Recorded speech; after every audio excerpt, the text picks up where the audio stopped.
أعوذ بالله من الشيطان الرجيم.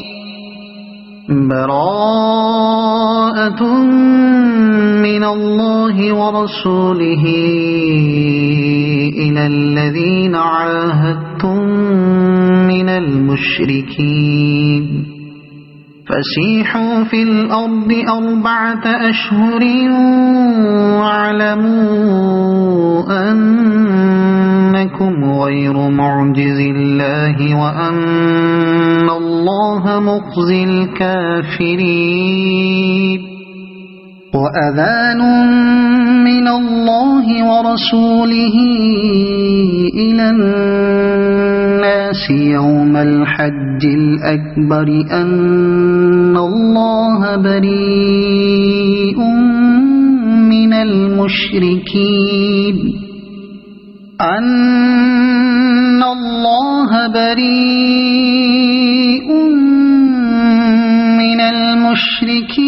ورسوله فإن تبتم فهو خير لكم وإن توليتم فاعلموا أنكم غير معجز الله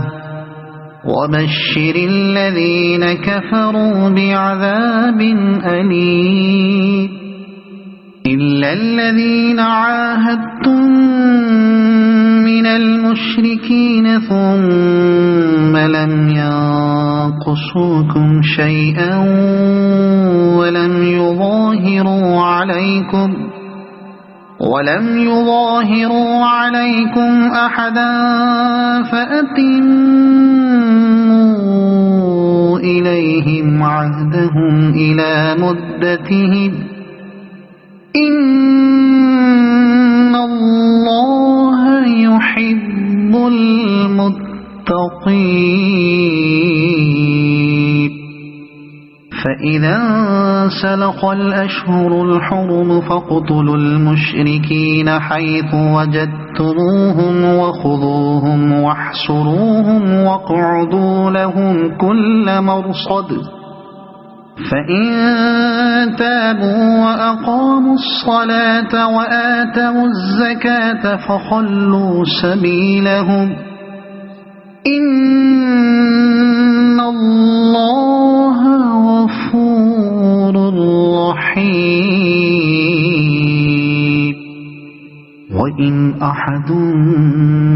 من المشركين استجارك فأجره حتى يسمع كلام الله ثم أبلغه مأمنه ذلك بأنهم قوم لا يعلمون. كيف يكون للمشركين عهد عند الله وعند رسوله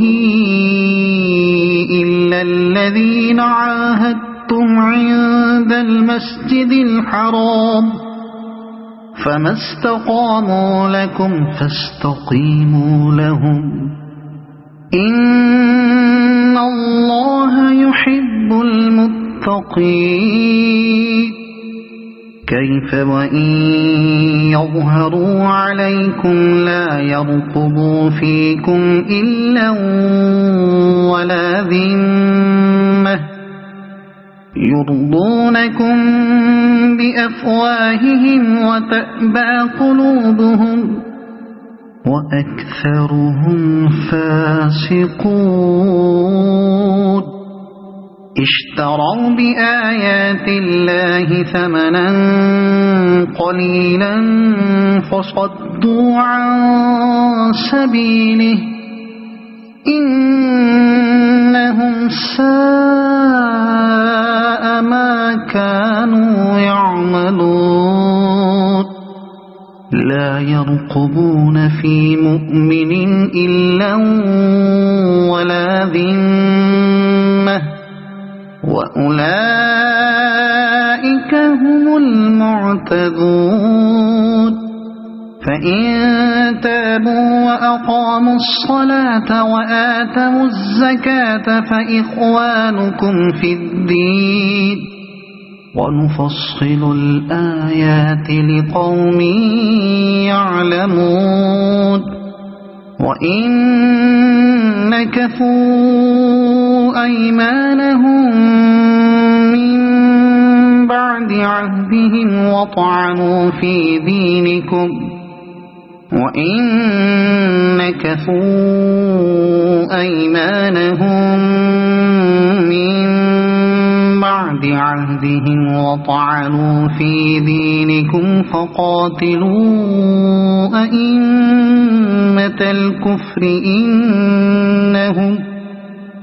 فقاتلوا أئمة الكفر إنهم لا أيمان لهم لعلهم ينتهون ألا تقاتلون قوما نكثوا أيمانهم وهموا بإخراج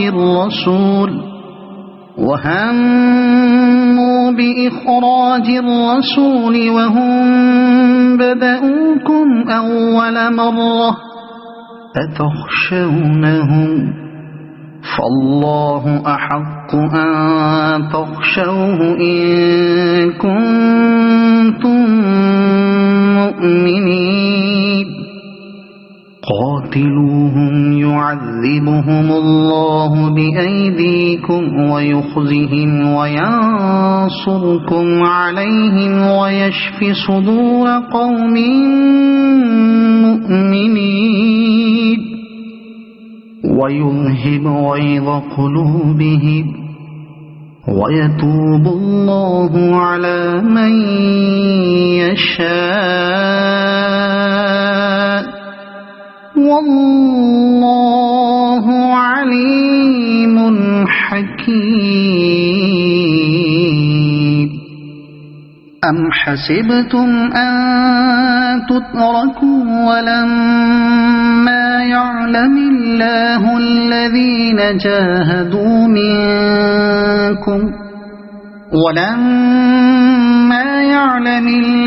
الذين جاهدوا منكم ولم يتخذوا من دون الله ولا رسوله ولا المؤمنين وليجة والله خبير بما تعملون ما كان للمشركين أن يعمروا مساجد الله شاهدين على أنفسهم بالكفر أولئك حبطت أعمالهم وفي النار هم خالدون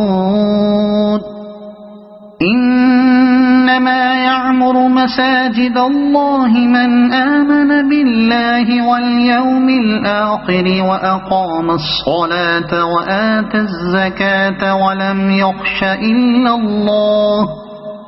فعسى أولئك أن يكونوا من المهتدين أجعلتم سقاية الحاج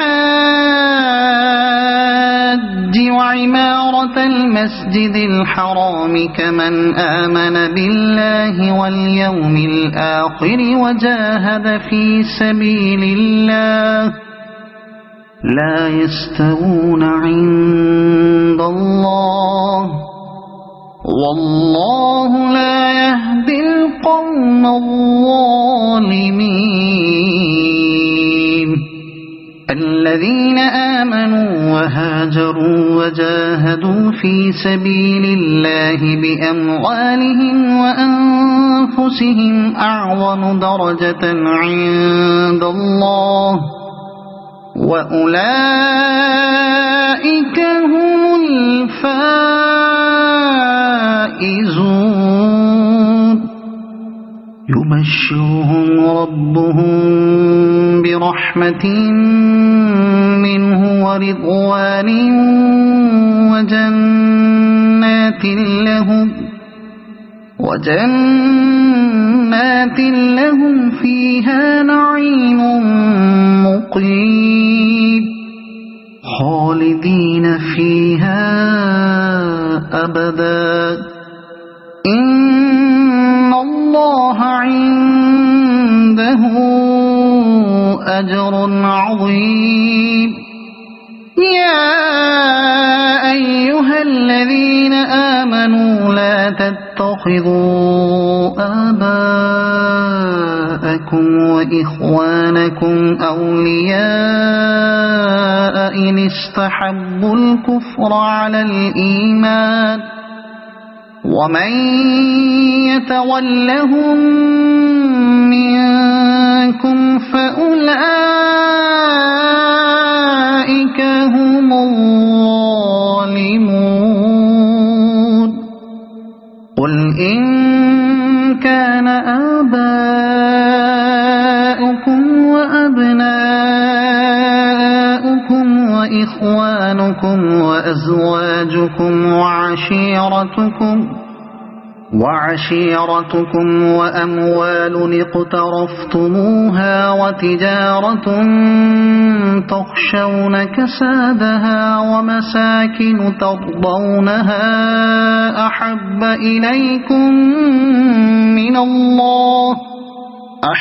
إليكم من الله ورسوله وجهاد في سبيله فتربصوا حتى يأتي الله بأمره والله لا يهدي القوم الفاسقين لقد نصركم الله في مواطن كثيرة ويوم حنين إذ أعجبتكم كثرتكم فلم تغن عنكم شيئا وضاقت عليكم الأرض بما رحبت ثم وليتم مدبرين ثم أنزل الله سكينته على رسوله وعلى المؤمنين وأنزل جنودا لم تروها وعذب الذين كفروا وذلك جزاء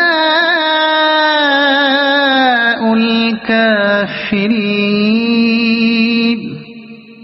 ثم يتوب الله من بعد ذلك على من يشاء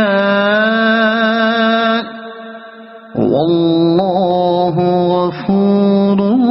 رحيم يا أيها الذين آمنوا إنما المشركون نجس فلا يقربوا المسجد الحرام بعد عامهم هذا وإن خفتم عيلة فسوف يغنيكم الله من فضله إن شاء إن الله عليم حكيم قاتلوا الذين لا يؤمنون بالله ولا باليوم الآخر ولا يحرمون ما حرم الله ورسوله ولا يدينون دين الحق من الذين أوتوا الكتاب حتى يعطوا الجزية عن يد وهم صاغرون وقالت اليهود عزير ابن الله وقالت النصارى المسيح ابن الله ذلك قولهم بأفواههم يضاهئون قول الذين كفروا من قبل قاتلهم الله أنى يؤفكون اتخذوا أحبارهم ورهبانهم أربابا من دون الله والمسيح ابن مريم وما أمروا إلا ليعبدوا إلها واحدا لا إله إلا هو سبحانه عما يشركون يريدون أن يطفئوا نور الله بأفواههم ويأبى الله إلا أن يتم نوره ولو كره الكافرون هو الذي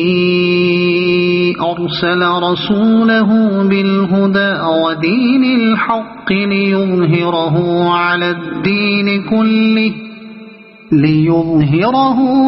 الدين كله ولو كره المشركون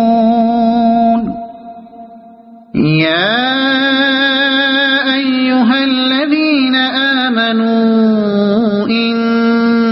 كثيرا من الأحبار والرهبان ليأكلون أموال الناس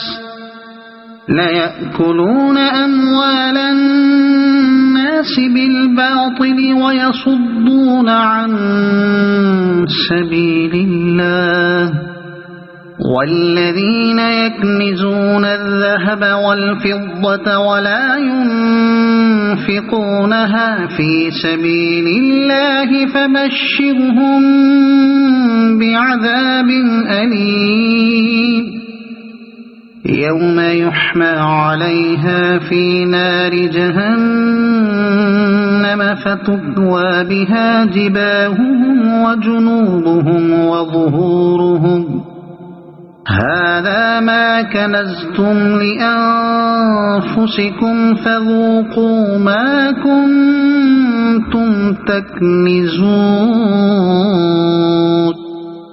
إن عدة الشهور عند الله 12 شهرا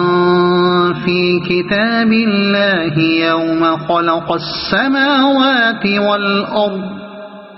يوم خلق السماوات والأرض منها 4 حرم ذلك الدين القيم فلا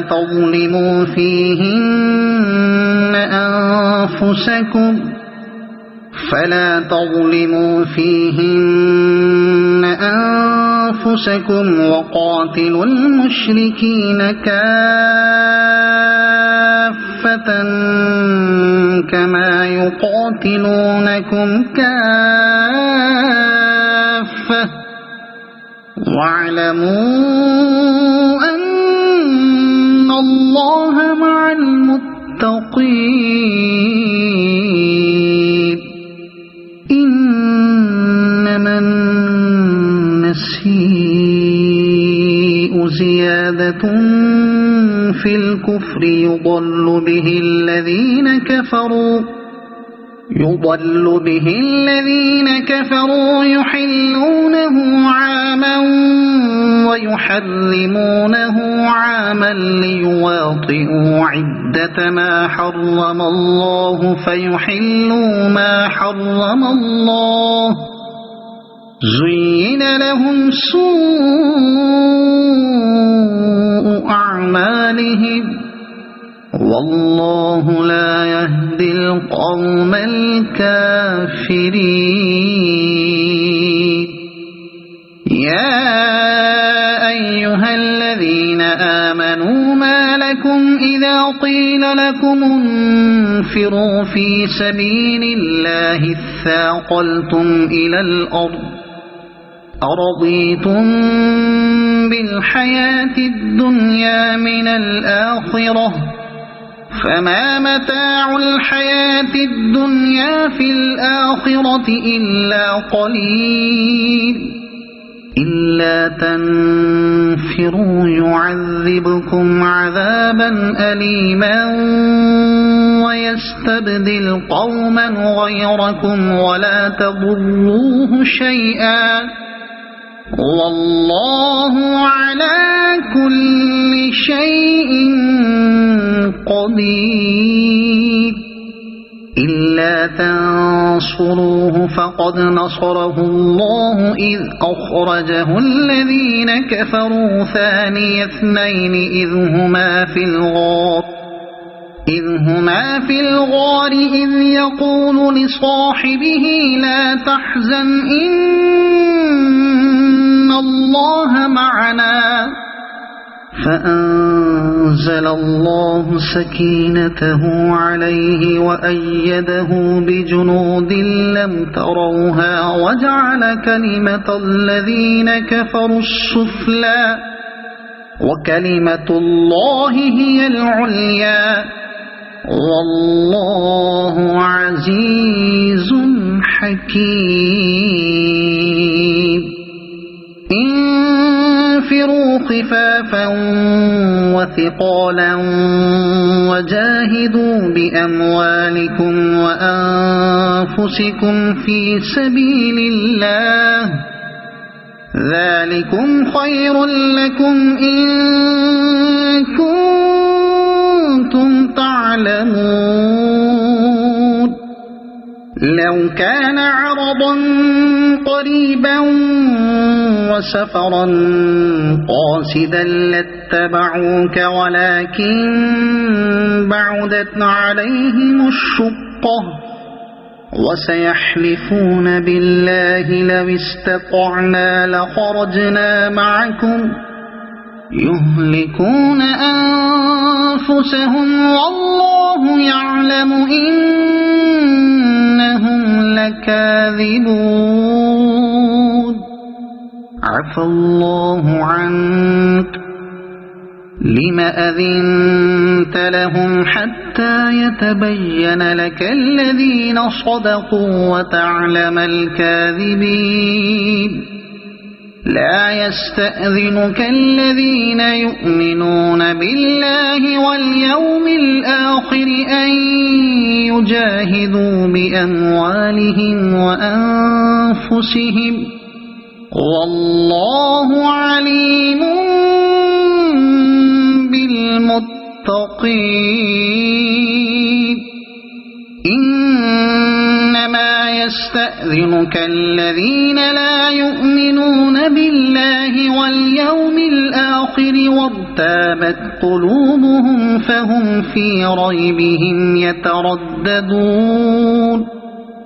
ولو أرادوا الخروج لأعدوا له عدة ولكن كره الله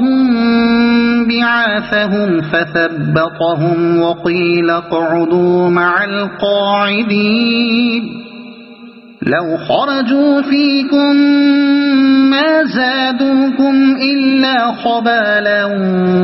ولأوضعوا خلالكم يبغونكم الفتنة وفيكم سماعون لهم والله عليم بالظالمين لقد ابتغوا الفتنة من قبل وقلبوا لك الأمور حتى جاء الحق وظهر أمر الله وهم كارهون ومنهم من يقول ائذن لي ولا تفتني ألا في الفتنة سقطوا وإن جهنم لمحيطة بالكافرين إن تصبك حسنة تسؤهم وإن تصبك مصيبة يقولوا قد أخذنا أمرنا من قبل ويتولوا وهم فرحون قل لن يصيبنا إلا ما كتب الله لنا هو مولانا وعلى الله فليتوكل المؤمنون قل هل تربصون بنا إلا إحدى الحسنيين ونحن نتربص بكم أن يصيبكم الله بعذاب من عنده أو بأيدينا فتربصوا إنا معكم متربصون قل أنفقوا طوعا أو كرها لن يتقبل منكم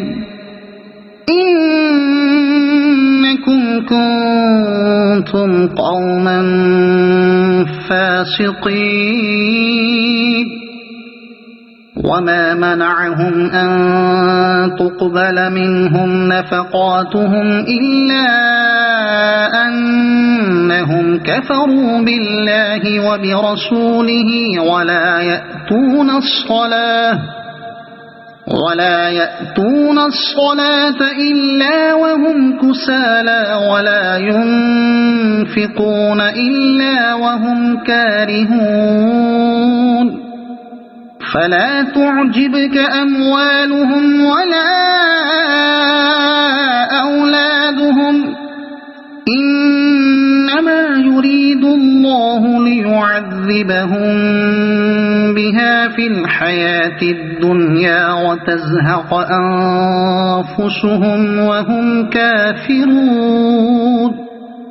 ويحلفون بالله إنهم لمنكم وما هم منكم ولكنهم قوم يفرقون لو يجدون ملجأ أو مغارات أو مدخلا لولوا إليه وهم يجمحون ومنهم من يلمزك في الصدقات فإن أعطوا منها رضوا وإن لم يعطوا منها إذا هم يسخطون ولو أنهم رضوا ما آتاهم الله ورسوله وقالوا حسبنا الله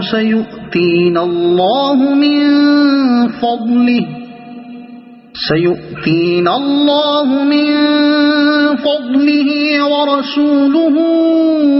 إنا إلى الله راغبون إنما الصدقات للفقراء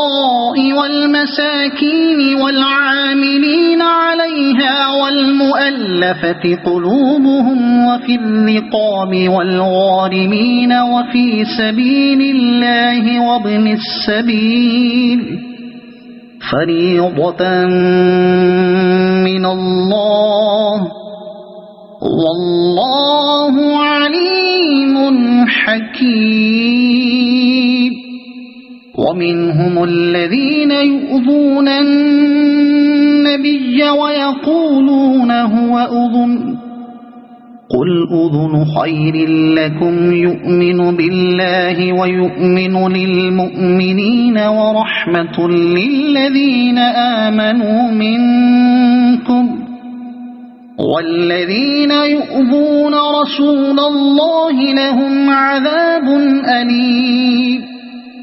يحلفون بالله لكم ليرضوكم والله ورسوله أحق أن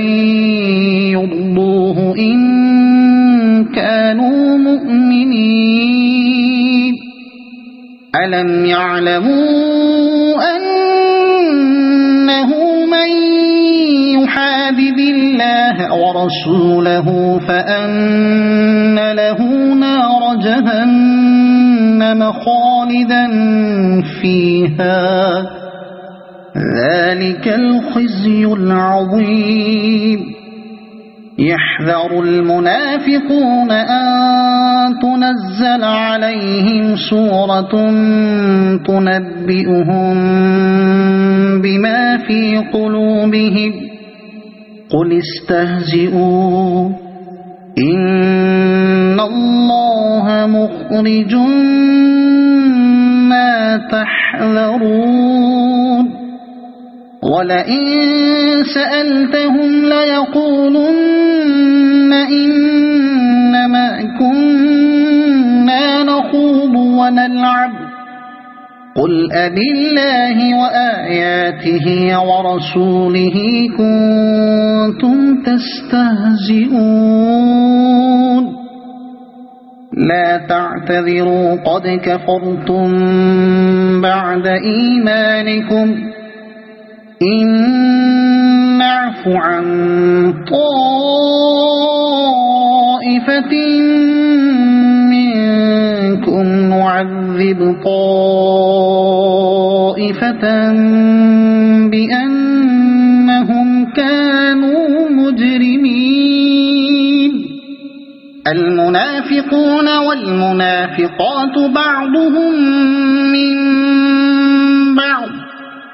يأمرون بالمنكر وينهون عن المعروف ويقبضون أيديهم نسوا الله فنسيهم إن المنافقين هم الفاسقون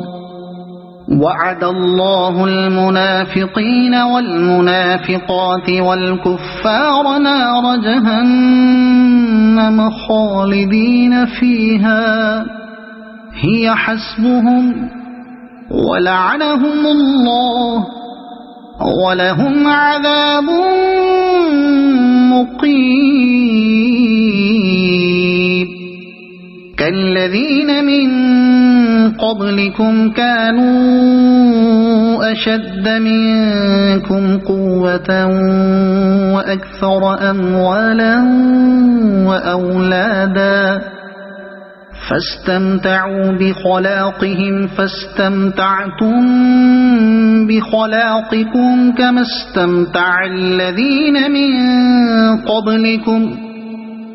استمتع الذين من قبلكم بخلاقهم وخضتم كالذي خاضوا أولئك حبطت أعمالهم في الدنيا والآخرة وأولئك هم الخاسرون ألم يأتهم نبأ الذين من قبلهم قوم نوح وعاد وثمود وقوم إبراهيم وأصحاب مدين والمؤتفكات أتتهم رسلهم بالبينات فما كان الله ليظلمهم ولكن كانوا أنفسهم يظلمون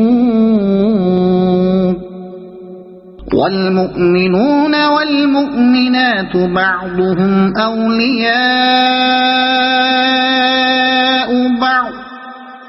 يأمرون بالمعروف وينهون عن المنكر ويقيمون الصلاة ويؤتون الزكاة ويطيعون الله ورسوله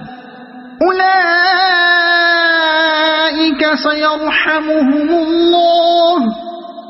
إن الله عزيز حكيم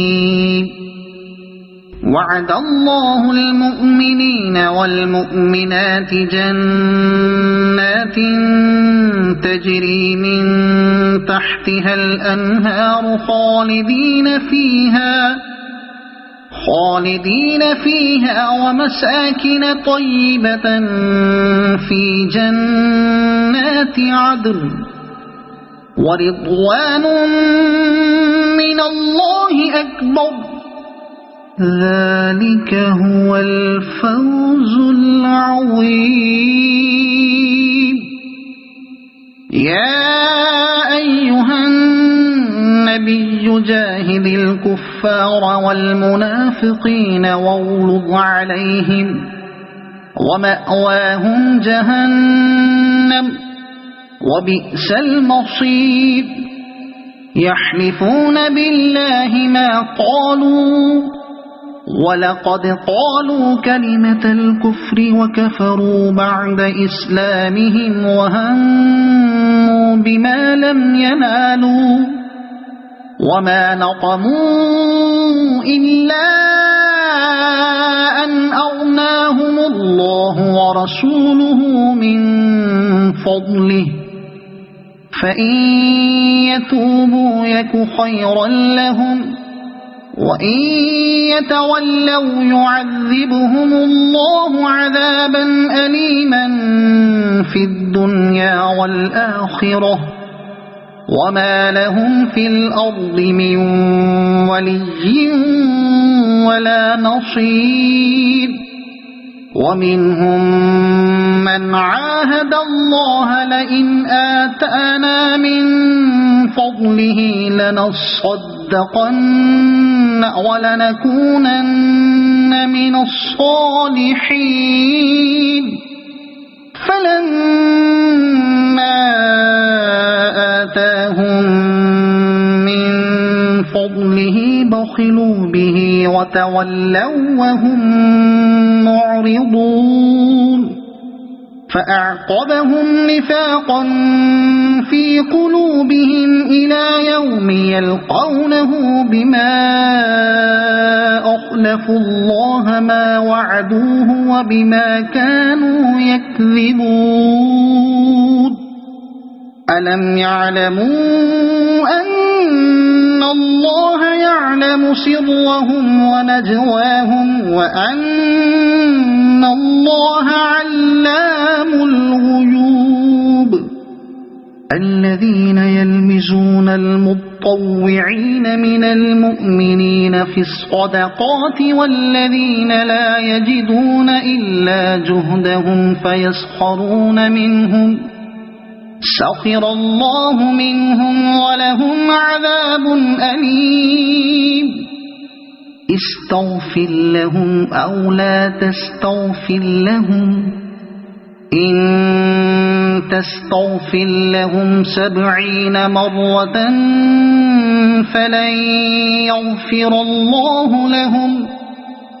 ذلك بأنهم كفروا بالله ورسوله والله لا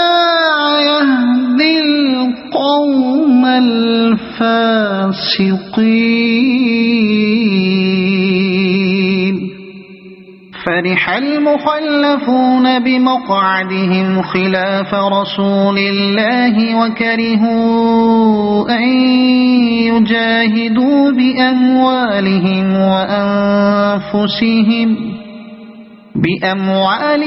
وأنفسهم في سبيل الله وقالوا لا تنفروا في الحر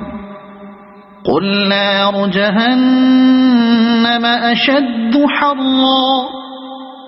لو كانوا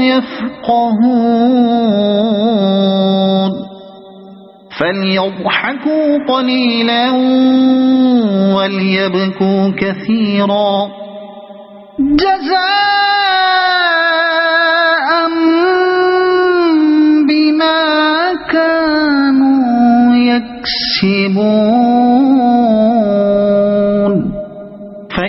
رجعك الله إلى طائفة منهم فاستأذنوك للخروج فقل لن تخرجوا معي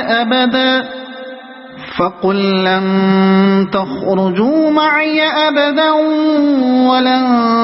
تقاتلوا معي عدوا إنكم رضيتم بالقعود أول مرة فاقعدوا مع الخالفين ولا تصل على أحد منهم مات أبدا ولا تقم على قبره إنهم كفروا بالله ورسوله وماتوا وهم فاسقون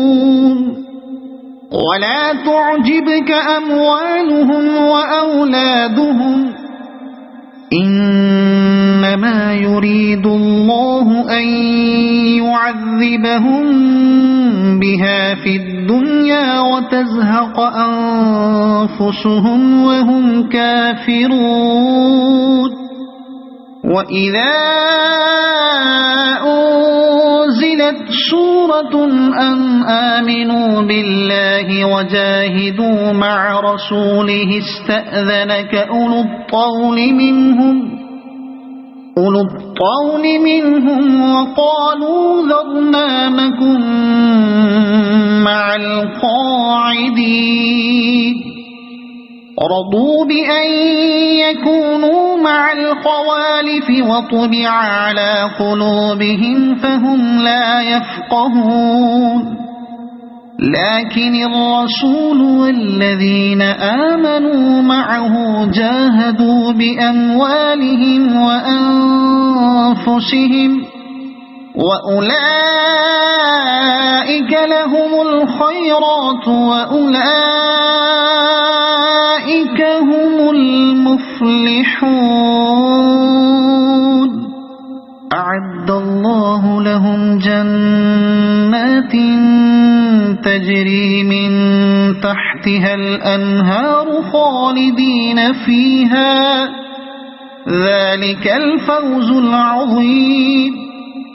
وجاء المعذرون من الأعراب ليؤذن لهم وقعد الذين كذبوا الله ورسوله سيصيب الذين كفروا منهم عذاب أليم ليس على الضعفاء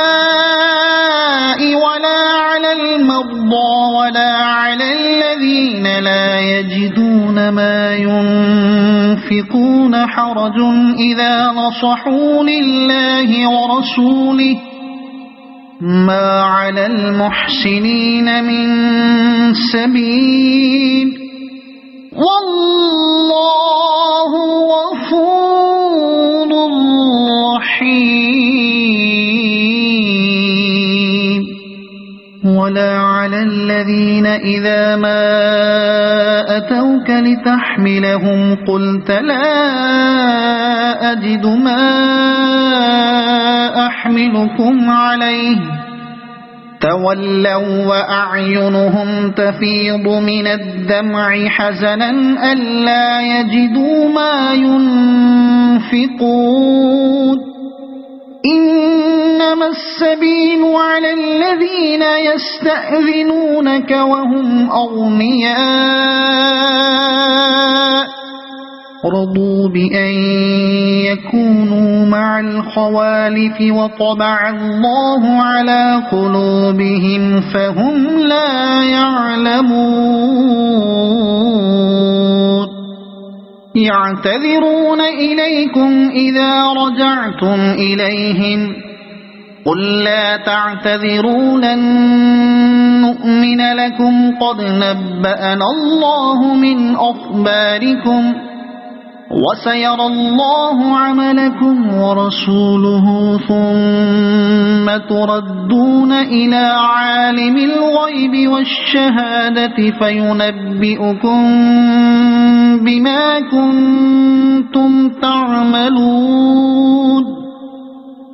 سيحلفون بالله لكم إذا انقلبتم إليهم لتعرضوا عنهم فأعرضوا عنهم إنهم رجس ومأواهم جهنم جزاء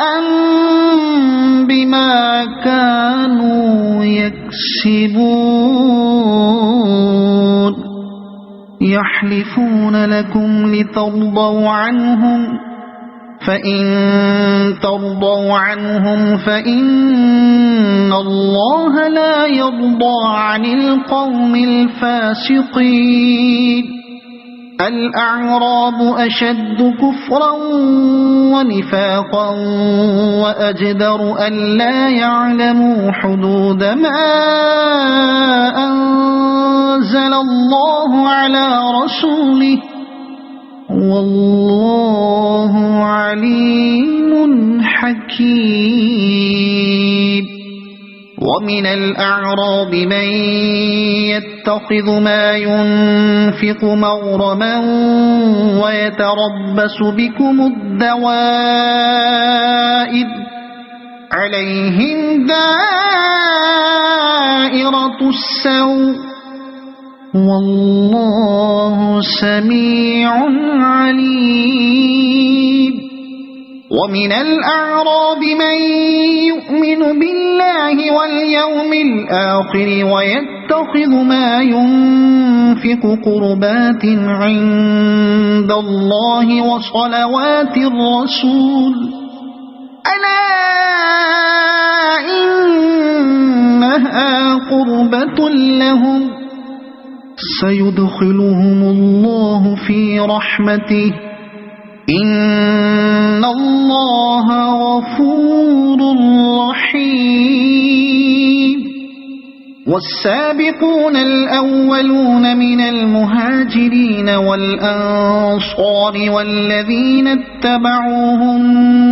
بإحسان رضي الله عنهم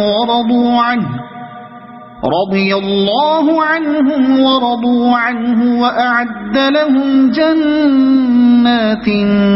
تجري تحتها الأنهار خالدين فيها أبدا ذلك الفوز العظيم وممن حولكم من الأعراب منافقون ومن أهل المدينة مرضوا على النفاق لا تعلمهم نحن نعلمهم سنعذبهم مرتين ثم يردون إلى عذاب عظيم وآخرون اعترفوا بذنوبهم خلطوا عملا صالحا وآخر سيئا عسى الله أن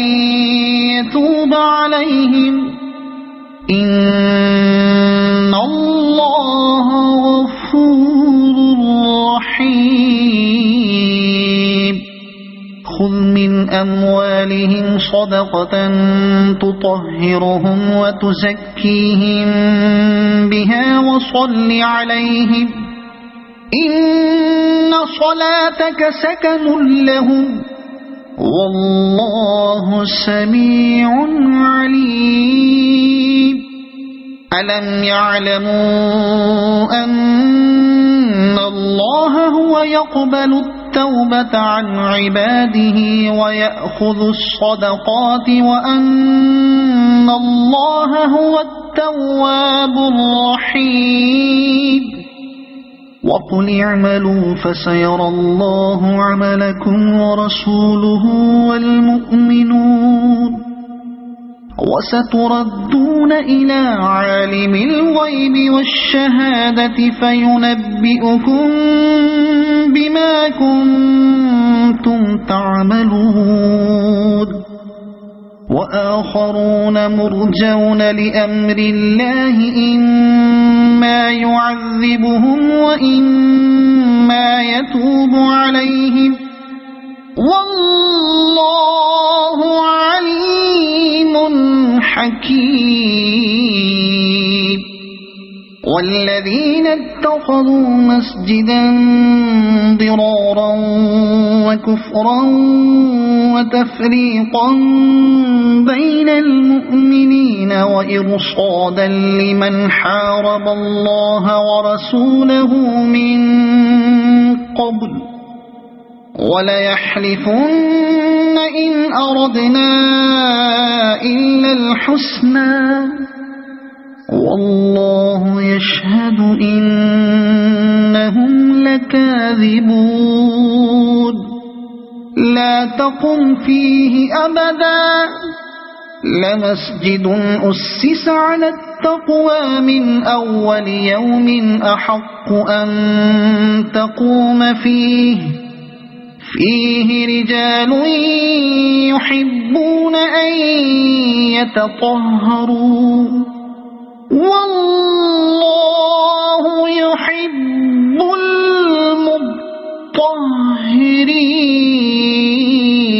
المطهرين أفمن أسس بنيانه على تقوى من الله ورضوان خير أم من أسس بنيانه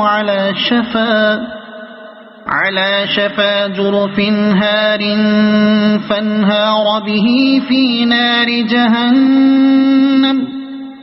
والله لا يهدي القوم الظالمين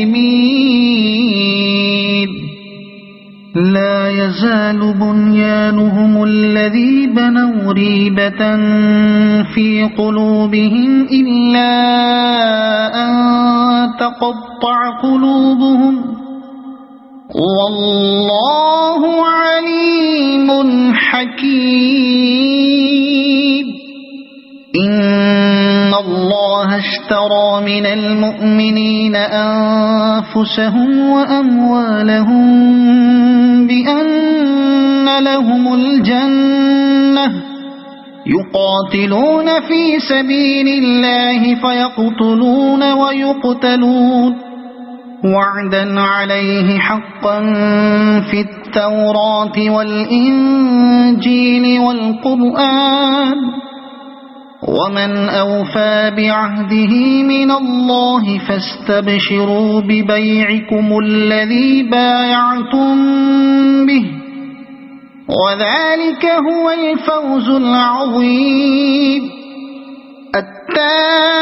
التائبون العابدون الحامدون السائحون الراكعون الساجدون الآمرون بالمعروف والناهون عن المنكر والحافظون لحدود الله وبشر المؤمنين ما كان للنبي والذين آمنوا أن يستغفروا للمشركين ولو كانوا أولي قربى من بعد ما تبين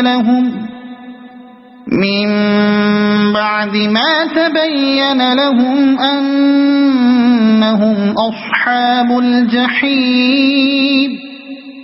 وما كان استغفار إبراهيم لأبيه إلا عن موعدة وعدها إياه فلما تبين له أنه عدو لله تبرأ منه إن إبراهيم لأواه حليم وما كان الله ليضل قوما بعد إذ هداهم حتى يبين لهم ما يتقون إن الله بكم بكل شيء عليم إن الله له ملك السماوات والأرض يحيي ويميت وما لكم من دون الله من ولي ولا نصير لقد تاب الله على النبي والمهاجرين والأنصار الذين اتبعوه في ساعة العسرة من بعد ما كاد يزيغ قلوب فريق منهم ثم تاب عليهم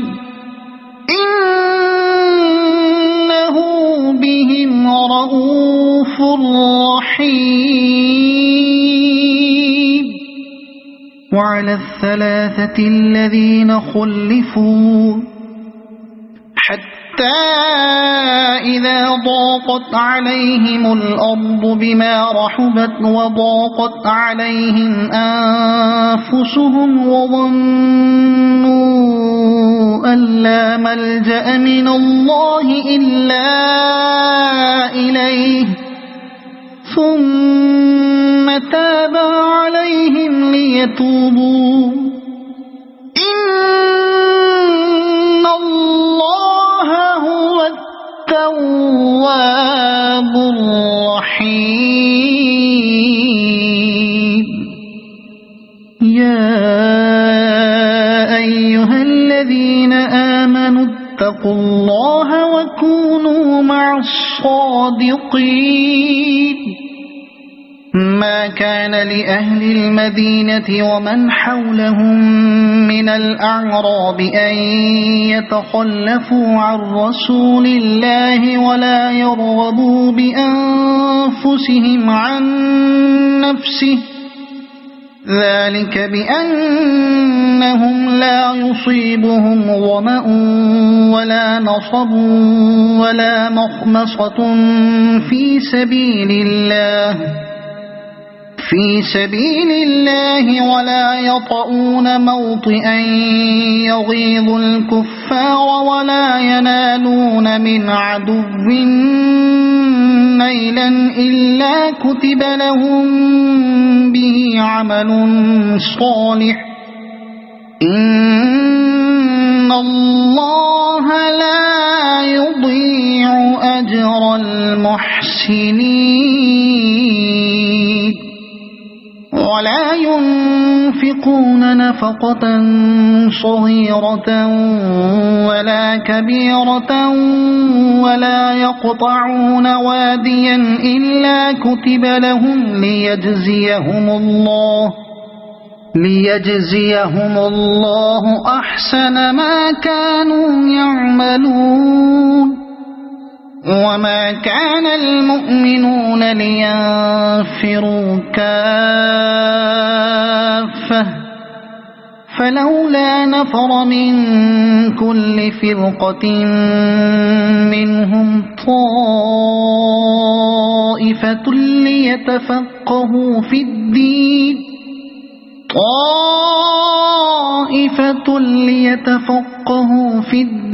ولينذروا قومهم إذا رجعوا إليهم لعلهم يحذرون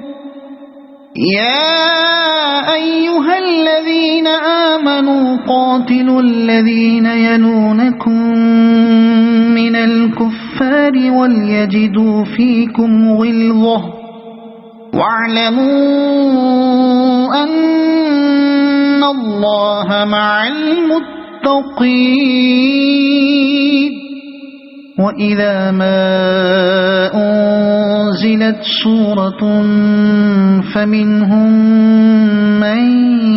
يقول أيكم زادته هذه إيمانا فأما الذين آمنوا فزادتهم إيمانا وهم يستبشرون وأما الذين في قلوبهم مرض فزادتهم رجسا إلى رجسهم وماتوا وهم كافرون أولا يرون أنهم يفتنون في كل عام مرة أو مرتين ثم لا يتوبون ولا هم يذكرون وإذا ما أنزلت سورة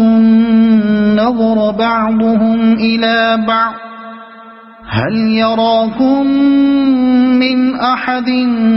ثم انصرفوا صرف الله قلوبهم بأنهم قوم لا يفقهون لقد جاءكم رسول من أنفسكم عزيز عليه ما عنتم حريص عليكم بالمؤمنين رؤوف رحيم فإن تولوا فقل حسبي الله لا إله إلا هو عليه توكلت وهو رب العرش العظيم